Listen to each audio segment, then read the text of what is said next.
Jet planes in the night sky with you. For everybody, Moshe అంతటోడే he wants to number his days అంటే నువ్వు నేను ఏ పాట వాళ్ళమే. So before we end our journey, it's very much necessary to number our days, which is pleasing in the sight of God. Hallelujah. Thank you, uncle. ఈ సమయంలోని Christian rights protection force chairman and director from Kakinada Paul Prasad garu, just 2 minutes, just condolence words to the family. I request you to kindly come forward. 2 minutes, please. దేవునికి మహిమ కలుగును గాక. ఈ స్థలంలోకి నడిపించిన దేవునికి మహిమ. సమయాన్ని ఇచ్చిన అధ్యక్షులు బిషప్ అనిల్ పాల్ గారికి నా హృదయపూర్వక వందనాలు. ప్రత్యేకంగా కుమారుడిని పోగొట్టుకొని హృదయమంత వేదనతో నింపబడిన కుటుంబం, వారికి దేవుడు ఆదరణ కలిగించాలని ప్రభు పేటని ఆశిస్తూ ఉన్నాను.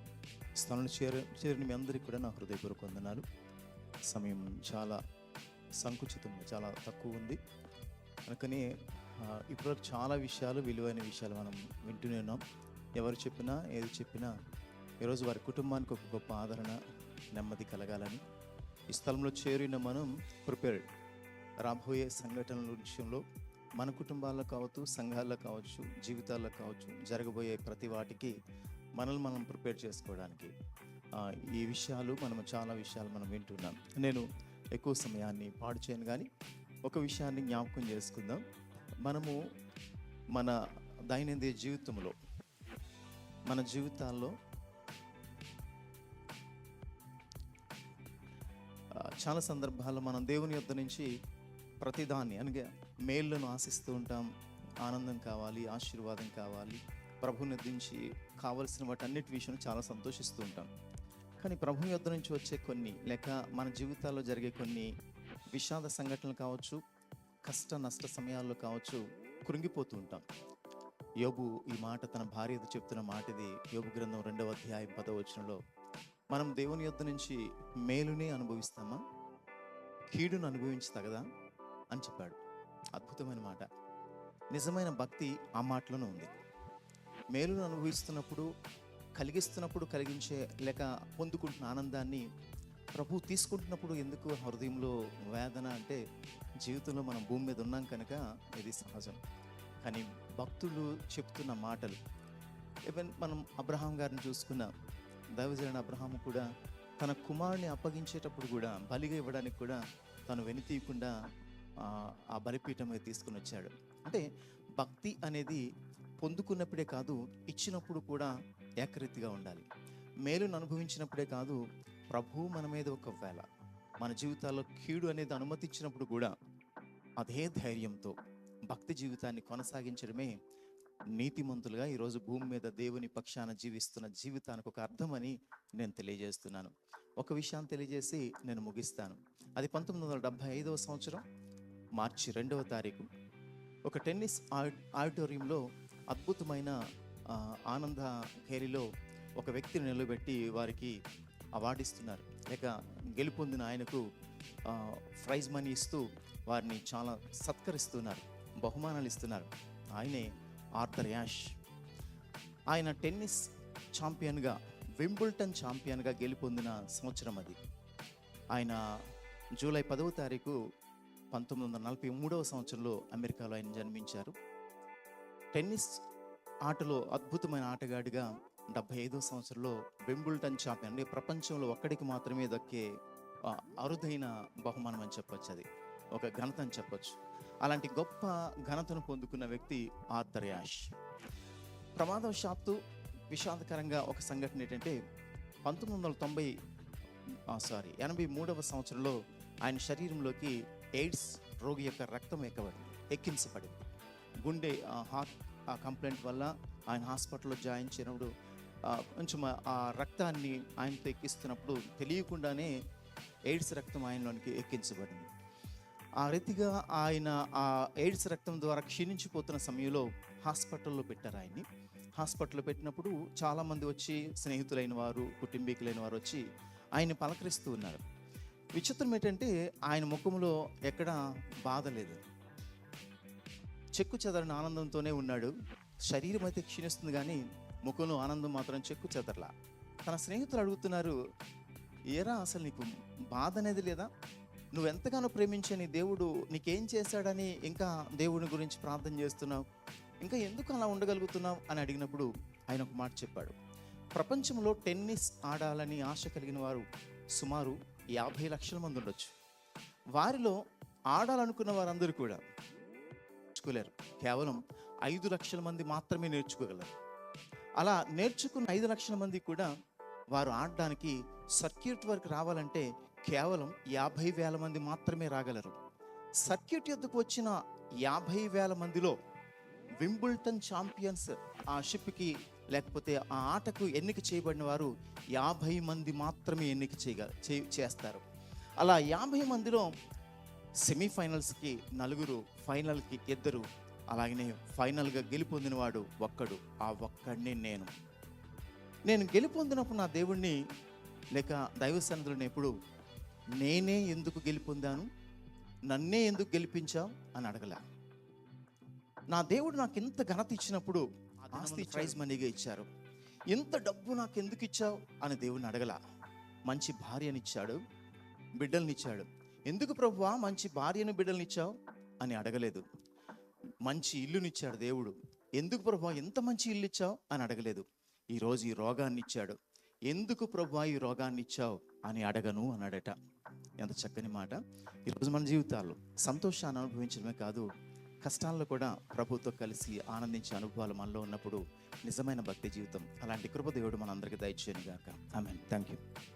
May I request Dr. Srinivas Silas garu to say a few words. 2 minutes, please.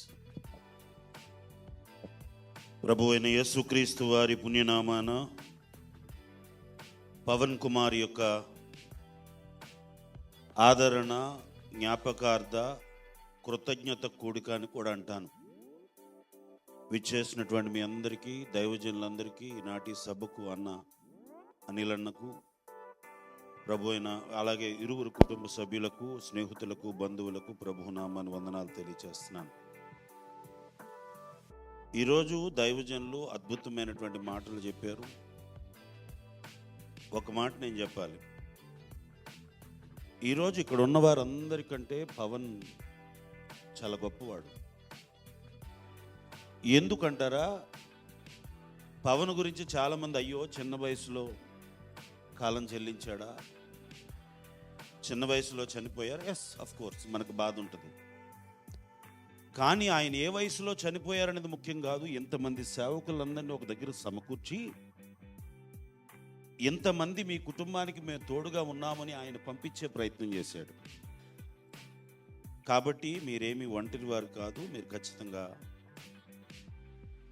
సంఘము ఉంది, సేవకులు ఉన్నారు. మేమందరం మీ ఆత్మీయ కుటుంబంగానే భావించాలి. మీ అందరికీ ఒక విషయం చెప్తా ఉన్నాను. ఈ లోకంలో మనము ఈ కార్యక్రమానికి కూడా అన్న ద్వారా, మరొకరి ద్వారా, లేకపోతే కుటుంబ సభ్యుల ద్వారా ఆహ్వానం అందుకొని వచ్చాం. చెప్పకపోతే రాము. మన సొంత చెల్లి ఇంటిలో ఫంక్షన్ జరిగినా సరే ఆమె మనకు చెప్పకపోతే వెళ్ళం.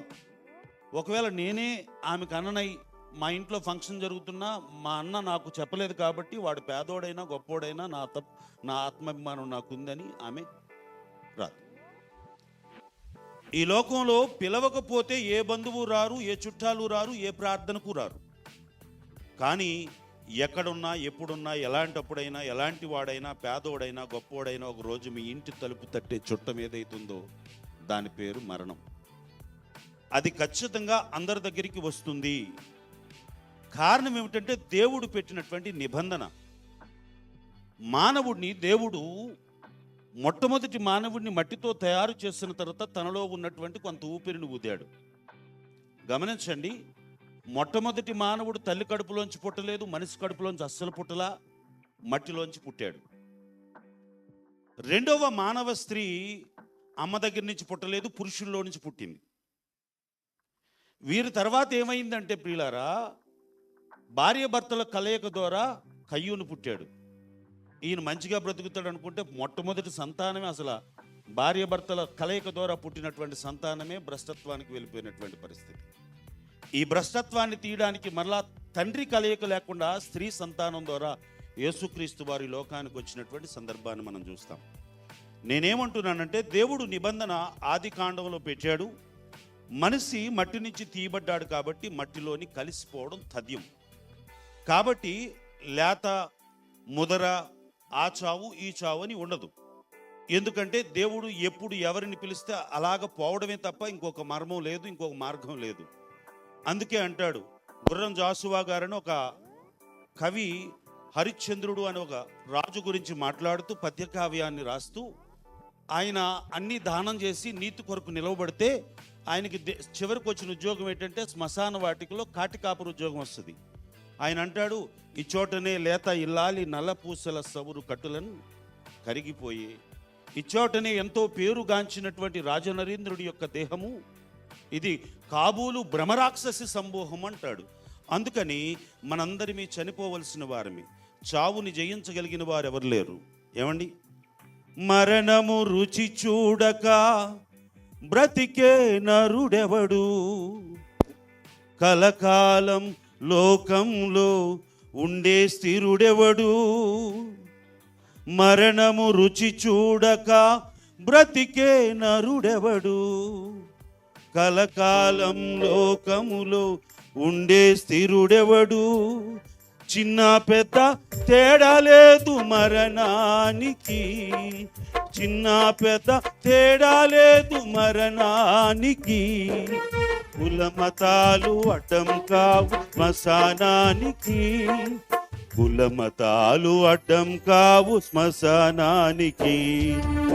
ఈ జీవితం విలువైనది, నరులారా రండని సెలవైనది, దేవుని సెలవైనది. సంపాదన కోసమే పుట్టలేదు నీవు, పోయేటప్పుడు ఏది పట్టుకొని పోవు. సంపాదన కోసమే పుట్టలేదు నీవు, పోయేటప్పుడు ఏది పట్టుకొని పోవు. పోతున్న వారిని నీవు చూచుటలేదా, పోతున్న వారిని నీవు చూచుటలేదా. బ్రతికి ఉన్నవారు నీకు పాఠమే కాదా, బ్రతికి ఉన్నవారు నీకు పాఠమే కాదా. ఈ జీవితం విలువైనది, నరులారా రండని సెలవైనది, దేవుని సెలవైనది. నేను చివరి వాడిని కాబట్టి ఒక విషయంతో మాట్లాడతాను. ఈ లోకంలో మనం ఎవరిమీ యాక్సిడెంటల్గా పుట్టలా. ఎందుకంటే డాక్టర్గా మాట్లాడుతూ ఉన్నాను, దేవుడు నన్ను ఎందుకు ఇలా పుట్టించాడు అని చాలామంది మాట్లాడుకుంటారు. అసలు ఎందుకు మధ్యకాలంలో తీసుకుపోయేవాడిని నాకు ఇచ్చాడు దేవుడు అని తల్లిదండ్రులు మాట్లాడుకోవచ్చు. నేను అంటాను, మనం ఎవరిమీ యాక్సిడెంటల్గా పుట్టలేదండి. యాక్సిడెంటల్గా పుట్టుంటే 800 కోట్ల పైచిలుకు ప్రపంచంలో ప్రజలున్నారు. నీ మీద ఒక ప్రత్యేక శ్రద్ధ లేకపోతే నీ వేలు ముద్రలతో మరొక వేలు ముద్ర సూట్ కాకుండా దేవుడు ఎందుకు ప్రత్యేకంగా ఉంచాడు? నీ కంటిలో ఉన్నటువంటి రెటీనాతో మరొకరి కంటిలో ఉన్నటువంటి రెటీనా మ్యాచ్ కాకుండా ఉంది. మనం చూడడానికి ఒకేలా కనబడవచ్చు, కానీ ఈరోజు రవితేజ అక్కకు చెప్పేది ఒకటే, మీరు బాధపడాల్సిన అవసరం లేదు, మీ కొడుకు మీకంటే ఉన్నతమైనటువంటి స్థానంలోకి వెళ్ళాడు, మీకు మంచి పేరు ప్రఖ్యాతులను తీసుకొని వెళ్ళాడు. ఈ సందర్భంగా తెలియచేస్తున్నది ఏమిటంటే, ఆయన ఎవరో పిలుపును అందుకొని వెళ్ళలేదు, దేవుడు ఆదాముకు ఇచ్చినటువంటి పిలుపును అందుకొని, ఏమండి, ప్రసంగి గ్రంథంలో మన్నైనది వెనకటి వలే మన్నైపోతుంది, ప్రాణం దాన్ని ఇచ్చినటువంటి దేవుని దగ్గరికి వెళ్ళిపోతుంది అని దేవుని వాక్యం చెప్పబడింది. ఆ సిద్ధాంతాన్ని ఆయన కొనసాగించడానికి పోయాడు. ఒకరోజు మనందరినీ చూస్తాం. మీ అందరికీ చెప్పేది ఒకటే, మన ఆత్మీయులను కోల్పోయినప్పుడు మనము ధైర్యాన్ని విడవకూడదు. ధైర్యం విడిస్తే మన దగ్గరికి మనకి చనిపోవాలని కోరుకొస్తూ ఉంటుంది, ఏడవాలని కోరుకొస్తూ ఉంటుంది, భోజనం చేయకూడదు అనిపిస్తూ ఉంటుంది, ఆరోగ్యాన్ని పాడు చేయాలని చూసేవాడు సాతానుడు. ఆరోగ్యాన్ని బాగు చేయాలని చూసేవాడు, స్వస్థపరిచేవాడు దేవుడు. మీ హృదయాలను స్వస్థపరిచే బాధ్యత దేవుడు తీసుకుంటున్నాడు. కాబట్టి దయచేసి గమనించండి, మిమ్మల్ని ఖచ్చితంగా దేవుడు ఆదరిస్తాడు. ఇక్కడెవరిమి గొప్పవారం కాదు, ఇక్కడెవరిమి భిన్నమైన వారం కాదు. చావుని ఒకవేళ జయించగలిగితే, ఈ మధ్యకాలంలో కరోనాలో చనిపోయినటువంటి సంతాప సభలకు చాలా వాటికి వెళ్ళినప్పుడు వారందరూ మాట్లాడతారు, మీ అబ్బాయిని సరైనటువంటి హాస్పిటల్లో జాయిన్ చేయలేదు, మీ అబ్బాయిని సరైనటువంటి వైద్యం ఇప్పించలేదని. ఒకవేళ వైద్యం ఇప్పించి హాస్పిటల్లో జాయిన్ చేస్తే కరోనాలో చనిపోయినటువంటి డాక్టర్ల సంగతి ఏంటి? డాక్టర్లు బతకాలిగా. వైద్యం వారి చేతిలో ఉంది, అందుబాటులో వారు డాక్టర్లు ఉన్నారు, హాస్పిటల్ ఉన్నాయి. ఎవరిని కూడా దేవుడు పిలిస్తే వెళ్ళిపోవడం తప్ప రేపు ఎల్లుండని మాట్లాడడానికి లేదు ప్రియులారా. కాబట్టి పవను ఉన్నతమైనటువంటి పిలుపుని అందుకొని వెళ్ళాడు. మీ కుటుంబానికి దేవుడు ఆదరిస్తాడు. వచ్చినటువంటి మీ కుటుంబాల్లో ఎవరినైనా కోల్పోయి ఉంటే, ఇప్పటికే మీరు చింతిస్తూ బాధపడుతున్నట్లయితే ఖచ్చితంగా బాధ ఉంటుంది. ఎందుకంటే పవన్కి ఇష్టమైనటువంటి కూర వండుకున్నప్పుడల్లా మీకు బాధ వేస్తూ ఉంటుంది. పవన్కి నచ్చిన కలర్ బట్టలు వేసుకున్నప్పుడల్లా మీకు ఏడుపు వస్తూ ఉంటుంది. పవన్కి నచ్చిన బండిని ఎవరైనా నడిపిస్తున్నప్పుడల్లా మీకు గుండెల్లో ఒక రకమైనటువంటి వణుకు స్టార్ట్ అవుతూ ఉంటుంది. మీకు తెలియకుండా మీ కంట్లోంచి నీళ్ళు వస్తూ ఉంటాయి. అలాంటప్పుడే మీరు ధైర్యంగా ఉండండి. దేవుడు ఖచ్చితంగా ఒకరోజు మీ కొడుకుని చూపిస్తాడు. మీకు మాత్రమే కాదు, దేవుడిని నమ్మినటువంటి ప్రతి ఒక్కరికి చూపిస్తాడు. తిరిగి యేసుక్రీస్తు వారి రక్షణను ఇప్పుడే స్వీకరించండి. ఈ యొక్క పవన్ కుమార్ కార్యక్రమానికి విచ్చేసినటువంటి మీ అందరికీ రక్షణ దేవుడు అనుగ్రహించునుగాక. జగ్గంపేట నుండి వచ్చిన పరిశుద్ధ బాబు గారు, రెవరెండ్ పరిశుద్ధ బాబు గారు, just 2 minutes. Please come and say words of condolences to this family. 2 minutes.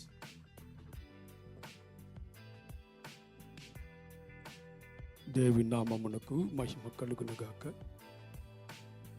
నేటి కార్యక్రమంలో సభాధ్యక్షులుగా ఉండి నడిపిస్తున్న దేవుడు దాసులు అనిల్ పాలన్ గారికి ప్రత్యేకమైన వందనాలు.